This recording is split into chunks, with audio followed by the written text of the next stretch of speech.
What is the evolutionary ethic? What is the evolutionary ethic? Evolutionary ethics. Evolution ethic. Evolutionary ethics. Evolutionary ethics. Evolutionary ethics? Okay. Wait, first, what is evolution? Evolution. Evolution is the constant development of something. The beginning of time with the first atoms until cells, until molecules, until animals, until us. From the microscopic world of single cells to the grand scale bubble of our universe and everything in between. They're all repeating the same process over and over again in each its own way. What is this process? This natural law of everything moving in the direction of growth. The ability to predict and control more of the observable environment. It's getting more and more complex. It's as simple and powerful as the law of gravity. It means changing in a way that improves upon whatever was before. It is always creating, mutating, and evolving, or destructing and staying the same and dying. We call this process evolution, and up until this point in humanity, it has happened accidentally by natural selection. After billions and billions of years, for the first time in this long-ass timeline, we can choose to evolve. Evolution has always happened unconsciously. Natural selection has been every step of the way up until now. Now we can be conscious of the patterns that help things evolve and help things destruct. And we can choose which one we want for our life in the way you want.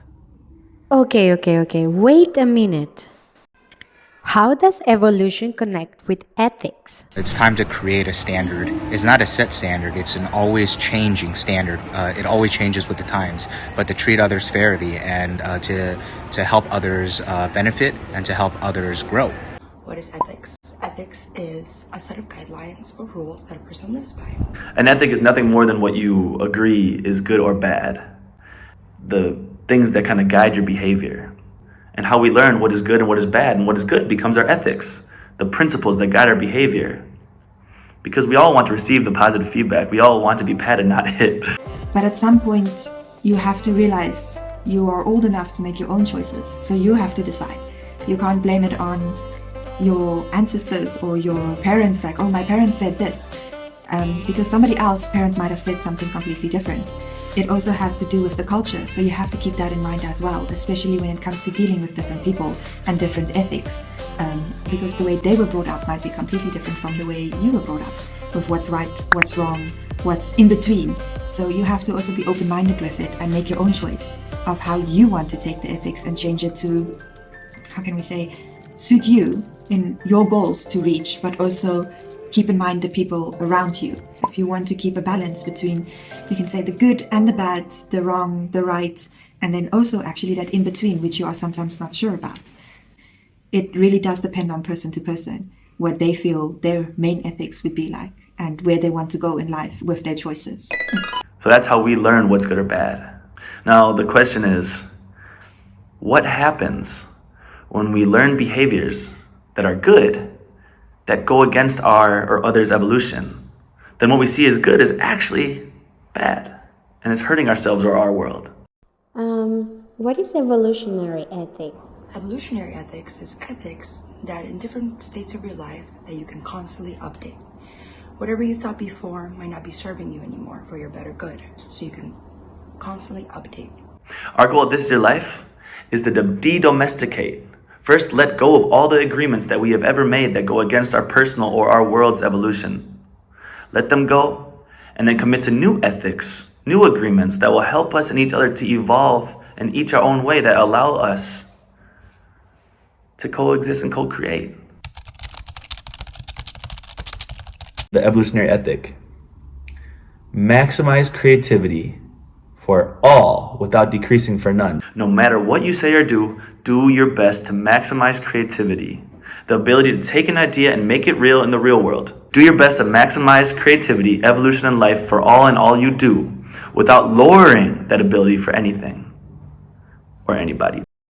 How do I live by the evolutionary ethic? Decision impacts anybody in a destructive way.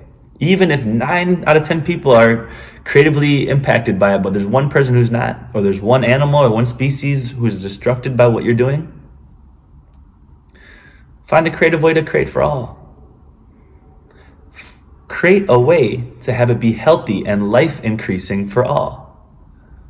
Why will I want to live by the evolutionary ethic? If you think about what it is that fills you up in your soul, regardless of what it is, it's going to be in line with what helps things to evolve and helps yourself to evolve. What's the point of life? To evolve in your own crazy, beautiful way. I mean, we feel it. We feel it when we're watching our favorite show, and it's got that character that we identify with, that's got a better character than we are.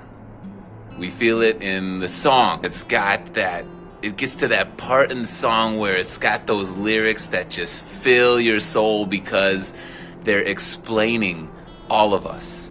How do we do it? How do we become this person that we truly want to be? How do we satisfy this thirst in our soul that wants to squeeze every drop of juice out of this, our life? How can you do that? Live by what we call the evolutionary ethic. I want to start a new way of thinking where humanity is starting to evolve from just the robotic routine life that we've been living to creating your own way, your own mutation. The way evolution works is an animal based on the environment decides to live in a little different way from the pack. And after he lives in a little different way, that way seems to work. Most of the times it doesn't work. But the one rare time that it works, that animal mutates and evolves. That's called natural selection. We are consciously selecting to evolve now. That's what we're doing here now today. At This Is Your Life, we are choosing to evolve in the way that fills a fire in our soul, makes sense in my mind, and in a way that helps the rest of anybody who's impacted by my decisions to also evolve in the best way I can. That is the point of life, and I promise you, that is the point of your life. I don't know why this is the point of life. I haven't answered that question yet. We can learn that one together. But I do know that is the point. And if you live in this way, if you choose to put your time and energy and your money and your resources into what it is that you want to evolve in your own crazy mutation, whatever it is, crazy, normal, whatever it is, that the life that you want to live in your deepest soul, in your most enthusiastic ways. This is what religions have called callings from the beginning of time. If you put your time and energy into that, into your calling, into your callings, into any way that you want to live, no matter how crazy, simple, weird, fun it is, if you put your time and energy into that, you're going to feel amazing, you're going to become healthier, and you're going to help the world become better. So, how can I start to live by the evolutionary ethics? Every step of your behaviors, everything that you say or do, think about it. Is it helping me create, or is it helping me destruct? Is it coming from fear, or is it coming from love? Is the impact that I am making every single day and what I say and do helping others live more, helping myself live more, helping myself create, helping me have more life? Or is it leading me to be more destructive, leading me to have more fear, leading others to have more fear? Is it creating life, or is it creating death? Is it creating love, or is it creating fear? Is it creating or destructing?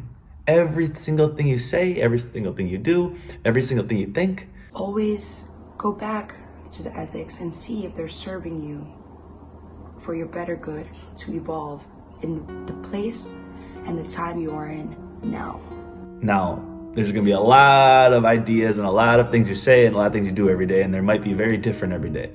Focus, try it, baby steps, day after day. Write down in what ways are you creating and what ways are you destructing. It's easiest if you have a community of friends who are willing to do this with you, because that way you can give each other feedback, because it's easy to lie to ourselves. How can I live by evolutionary ethics with my friends and family? The way that you can commit to this in a community is by sharing ideas with others and constantly keeping each other accountable to what you have set as a standard for yourself and for others. So when you have a group of friends who you can get together with and say, hey, in this way you are being creative, in this way you're being destructive. And actually, you're actually being destructive here and you're being creative here. And it gets really hard. It gets hard to hear this feedback. And there's time and time again when you want to put up a shield and get angry and run away from each other. That's where the creation happens. This is what we mean by becoming creatively transformed. When you can look forward to that feedback that makes you better. And not saying all feedback makes you better. There's a lot of feedback that's just in people's minds and they're speaking from fear, from hate, or from whatever it is, destruction. But the stuff that makes you better, take it, learn from it. See it when that anger builds up in you. Know that comes from fear. Let that go. And you start looking forward to that feedback because it's helping you become better, helping you to evolve. When we get our happiness from what helps us to evolve, not just from what helps us feel good, that's when you become creatively transformed. Leaving the path of desire and going on the path of creativity. Finding ways to get all you want, all you desire in creative ways that hurts nobody. Remember, evil is when you will get what you want, even if it hurts another or anything. Love, creation, is when it's creative for all. So that's a way you could do it on your own or with your community. First, you could write down all the ways, every single thing you say and do. Analyze it, see if it's creative or destructive, if it's in line with evolution. And number two, you can give each other feedback in community. All right, guys, well, let's try to do this together. This week, we'll make a video and show you how me and my friends here at This Your Life are doing it. One love. Hope you can use your hands and your mind to write the story of your heart. Let's do it.